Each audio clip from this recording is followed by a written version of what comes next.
സാറിപ്പോ ഈ ആം ആദ്മി പാർട്ടിയുടെ ഒരു പിളർപ്പ്, അതോടൊപ്പം ഇനി ദില്ലി പോലെയുള്ള ഒരു സംസ്ഥാനത്ത് ഈ ഒരു പ്രസ്ഥാനത്തിന് മുന്നോട്ട് പോകാൻ സാധിക്കില്ല എന്നുള്ള ഒരു അവസ്ഥയിലേക്ക് കാര്യങ്ങൾ എത്തിയിരിക്കുന്നു. എങ്ങനെ കാണുന്നു ഇനി ഈ ആം ആദ്മി പാർട്ടിയുടെ ഭാവി? ആം ആദ്മി പാർട്ടിയുടെ ഇപ്പോഴത്തെ അവസ്ഥയും ഇനി അതിന്റെ ഭാവിയും വിലയിരുത്തുമ്പോൾ നമ്മൾ ആദ്യം മനസ്സിലാക്കേണ്ടത് ആം ആദ്മി പാർട്ടിയുടെ ചരിത്രമാണ്. ഈ ആം ആദ്മി പാർട്ടിയുടെ പിറവി എന്ന് പറയുന്നത് തന്നെ വലിയ ഒരു തട്ടിപ്പിന്റെയും ചതിയുടെയും വഞ്ചനയുടെയും കഥയാണ്.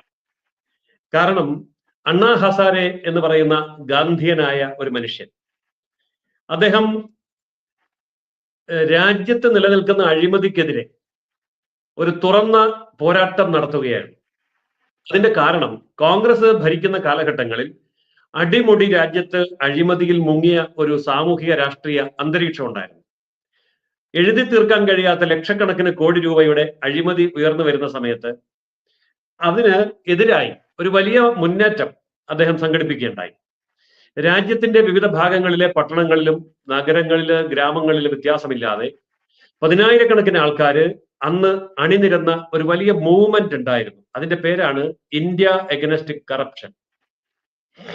IAC എന്നത് അറിയപ്പെട്ടിരുന്നു, ഇന്ത്യ എഗനസ്റ്റ് കറപ്ഷൻ. അപ്പൊ അഴിമതിക്കെതിരായ ഭാരതീയ ജനമുന്നേറ്റമായിരുന്നു അത്.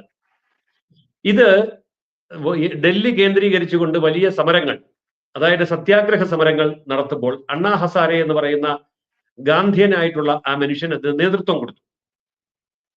ഇത് ഇന്ത്യയിലെ ഭരണകൂടത്തിന് എതിരായിട്ട് നീങ്ങുന്നു എന്ന് കണ്ടപ്പോൾ ധാരാളം ചെറുപ്പക്കാർ, ഉദ്യോഗസ്ഥർ, അഭ്യസ്തവിദ്യരായിട്ടുള്ളവർ, വനിതകൾ എന്ന് തുടങ്ങി ജീവിതത്തിന്റെ നാനാമേഖലയിൽ നിന്നുള്ള പതിനായിരക്കണക്കിന് ആൾക്കാർ ഈ വലിയ പോരാട്ടത്തിൽ അണിചേർന്നു. അങ്ങനെ ആ പോരാട്ടത്തിന്റെ ഭാഗമായി അണിചേർന്ന ഒരു വ്യക്തിയാണ് അരവിന്ദ് കെജ്രിവാൾ. ഈ അരവിന്ദ് കെജ്രിവാൾ ചെയ്തത് ഈ ഒരു വലിയ മാറ്റം ഒരു വലിയ മൂവ്മെന്റായി രൂപാന്തരപ്പെടുമ്പോൾ അതിനെ ഒരു രാഷ്ട്രീയ പാർട്ടിയാക്കി മാറ്റുകയാണ് അരവിന്ദ് കെജ്രിവാൾ ചെയ്തത്. അതായത് ഇന്ത്യൻ നാഷണൽ കോൺഗ്രസ് ഇന്ത്യയിൽ എങ്ങനെയാണോ ഒരു ദേശീയ പ്രസ്ഥാനമായി മാറിയത്, അതിനെ മഹാത്മാഗാന്ധിയുടെ പിടിയിൽ നിന്ന് മോചിപ്പിച്ച് ഒരു രാഷ്ട്രീയ പാർട്ടിയാക്കി ജവഹർലാൽ നെഹ്റു എപ്രകാരമാണോ മാറ്റി അധികാരത്തിന്റെ വഴിയായി ഉപയോഗിച്ചത്, അതേ സിദ്ധാന്തമാണ് അരവിന്ദ് കെജ്രിവാൾ അണ്ണാ ഹസാരെയിൽ നിന്ന് ഈ ഇന്ത്യ എഗനസ്റ്റ് കറപ്ഷൻ എന്ന ഒരു വലിയ മൂവ്മെന്റിനെ, ജനകീയ മുന്നേറ്റത്തെ ആം ആദ്മി പാർട്ടി എന്ന് പറയുന്ന ഒരു പാർട്ടിയായി 2012 ഒക്ടോബർ 2 രൂപീകരിക്കുകയാണ് ഉണ്ടായത്. 2011 ഈ ഇന്ത്യ എഗനസ്റ്റ് കറപ്ഷൻ എന്ന് പറയുന്ന വലിയ മൂവ്മെന്റ് ഇന്ത്യയെ പിടിച്ചു കുലുക്കിയത്. അവിടെ ഈ ആം ആദ്മി പാർട്ടി രൂപീകരിച്ചതിന് ശേഷം 2012 ശേഷം അരവിന്ദ് കെജ്രിവാൾ മുന്നോട്ട് വെച്ച മുദ്രാവാക്യം ബിജിലി പാനി ആന്തോളൻ, അതായത് ഏറ്റവും കൂടുതൽ വില കൊടുത്ത് ഡൽഹിക്കാർ വാങ്ങേണ്ടിയിരുന്നത് വൈദ്യുതിയും വെള്ളവുമായിരുന്നു. അത്ര വലിയ അഴിമതിയായിരുന്നു കോൺഗ്രസ്സുകാർ ചെയ്തിരുന്നത്. അതുകൊണ്ട് സൗജന്യ വൈദ്യുതി, സൗജന്യ കുടിവെള്ളം അതൊരു വലിയ മുന്നേറ്റമാക്കി ബിജിലി പാലി ആന്തോളൻ ഉണ്ടാക്കി 10,50,000 പേരുടെ വലിയ നിവേദനം തെരുവുകളിൽ വെച്ച് ഒപ്പിട്ട് ഇദ്ദേഹം അന്നത്തെ കോൺഗ്രസ് മുഖ്യമന്ത്രിയായ ഷീല ദീക്ഷിത്തിന് കൈമാറി. അങ്ങനെ ആ ഒരു മുന്നേറ്റത്തോടു കൂടി 2012 ഒക്ടോബർ 2 ഈ ഇന്ത്യ എഗനസ്റ്റ് കറപ്ഷൻ എന്ന് പറയുന്ന മൂവ്മെന്റിനെ ആം ആദ്മി പാർട്ടി എന്ന് പറയുന്ന രാഷ്ട്രീയ പാർട്ടിയാക്കി അണ്ണാ ഹസാരെയുടെ കീഴിൽ നിന്ന് മോചിപ്പിച്ച് അരവിന്ദ് കെജ്രിവാളിന്റെ നേതൃത്വത്തിൽ കുറെ പേര് ഇതിനെ പാർട്ടിയാക്കി മാറ്റുകയാണ് ഉണ്ടായത്. അപ്പോൾ പാർട്ടി ഉണ്ടായി ഒരു വർഷം തികയുമ്പോൾ 2013 ഡൽഹി നിയമസഭാ തെരഞ്ഞെടുപ്പ് വന്നു. ആ തെരഞ്ഞെടുപ്പില് 70 സീറ്റിൽ 28 സീറ്റിൽ ആം ആദ്മി പാർട്ടി ജയിച്ചു. എന്നാൽ ഭൂരിപക്ഷം ഇല്ല. ഭൂരിപക്ഷത്തിന് മറ്റാരുടെയെങ്കിലും സഹായം തേടേണ്ടി വരും. മറ്റാരും സഹായിക്കാൻ തയ്യാറായതുമില്ല. ന്യൂനപക്ഷ സർക്കാർ രൂപീകരിച്ച് ഏതാണ്ട് 1.5 മാസക്കാലം ഭരിച്ചു. ആ 1.5 മാസക്കാലം ഭരിച്ചപ്പോഴേക്കും കേജ്രിവാൾ പറഞ്ഞു, ഭൂരിപക്ഷം ഇല്ലാത്തത് കൊണ്ട് എനിക്കൊന്നും ചെയ്യാൻ പറ്റുന്നില്ല, നിയമസഭ പിരിച്ചുവിട്ട് വീണ്ടും ഇലക്ഷൻ നടത്തണം, അതുകൊണ്ട് അടുത്ത ഇലക്ഷനിൽ നിങ്ങൾ ഞങ്ങൾക്ക് ഭൂരിപക്ഷം തന്നാൽ ഞങ്ങൾ കൂടുതൽ നല്ല കാര്യങ്ങൾ ജനങ്ങൾക്ക് വേണ്ടി ചെയ്യാം എന്ന് പറഞ്ഞു. അങ്ങനെ അടുത്ത ഇലക്ഷൻ വന്നു. ആ അടുത്ത ഇലക്ഷനിൽ ആ ഇലക്ഷനിൽ അവർക്ക് ഭൂരിപക്ഷം കിട്ടി. അതിനിടയിൽ ചില കാര്യങ്ങൾ സംഭവിച്ചു. 2014 ഏപ്രിലില് ലോക്സഭാ ഇലക്ഷൻ വന്നു. അതായത് ഡൽഹിയില് നിയമസഭാ ഇലക്ഷൻ വന്നു, തൊട്ടു പിന്നാലെ ലോക്സഭാ ഇലക്ഷൻ. 400-ലധികം സീറ്റുകളിലാണ് ആം ആദ്മി പാർട്ടി മത്സരിച്ചത്.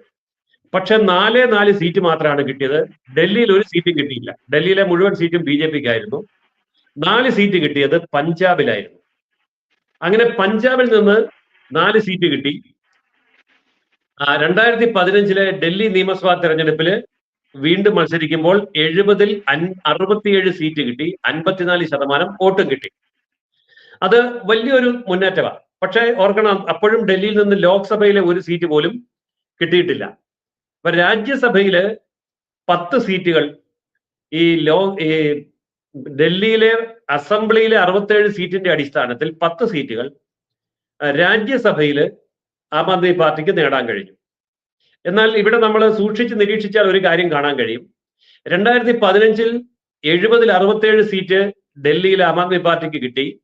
5 വർഷം കഴിഞ്ഞു കാലാവധി പൂർത്തിയാക്കി വീണ്ടും മത്സരിക്കുമ്പോൾ 70-ൽ 62 സീറ്റായിട്ട് അത് കുറഞ്ഞു.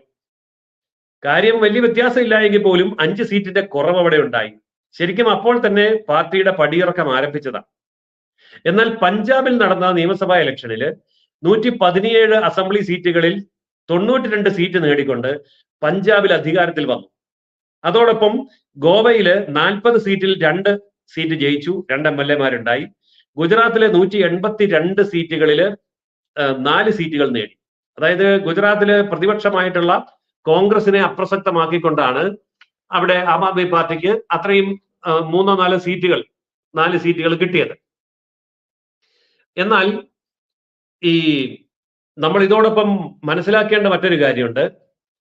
ഈ 2012 നവംബർ 26-ന് ആം ആദ്മി പാർട്ടിയുടെ ഔദ്യോഗികമായ ലോഞ്ചിങ് പ്രോഗ്രാം ഡൽഹിയിൽ നടക്കുമ്പോൾ മുൻ നിയമമന്ത്രി, കേന്ദ്രത്തിലെ മുൻ നിയമമന്ത്രിയായിരുന്ന ശാന്തി ഭൂഷൺ $10 ദശലക്ഷം അമേരിക്കൻ ആം ആദ്മി പാർട്ടിക്ക് സംഭാവനയായിട്ട് കൊടുക്കുന്നുണ്ട്. ഈ ശാന്തി ഭൂഷണ് $10 ദശലക്ഷം അമേരിക്കൻ എവിടെ നിന്ന് കിട്ടി എന്നുള്ളത് അന്ന് ചർച്ചയായില്ല. അദ്ദേഹത്തിന് സ്വന്തം പോക്കറ്റിൽ നിന്ന് കൊടുത്തതാണോ, അതിനുള്ള പണം അദ്ദേഹത്തിനുണ്ടോ, ആ പണം എവിടെ നിന്ന് വന്നു, അത് പൊതുപിരിവെടുത്തതാണോ, വിദേശ സഹായത്തോടു കൂടി കിട്ടിയ തുകയാണോ, ഇതൊന്നും അറിയില്ല. അങ്ങനെ $10 ദശലക്ഷം അമേരിക്കൻ ഫണ്ടായിട്ട് സ്വീകരിച്ചുകൊണ്ടാണ് ആം ആദ്മി പാർട്ടിയുടെ ലോഞ്ചിങ് നടക്കുന്നത്. ഇവിടെ ഒരു കാര്യം വളരെ വ്യക്തമാണ്. $10 ദശലക്ഷം അമേരിക്കൻ ഇന്ത്യയിലെ ഒരു രാഷ്ട്രീയ പാർട്ടിക്ക് ഇന്ത്യക്ക് പുറത്തു നിന്ന് സംഭാവന ലഭിച്ചിട്ടുണ്ട് എന്നുള്ളതാണ് ഇപ്പം ED ആരോപിക്കുന്നത്. കാരണം ഇതിന്റെ രേഖകൾ ഹാജരാക്കാൻ ആം ആദ്മി പാർട്ടിയോട് പറയുമ്പോൾ അത് രാഷ്ട്രീയമാണ്, വേട്ടയാടലാണ് എന്നൊക്കെ പറഞ്ഞാണ് മറുപടി പറയുന്നത്.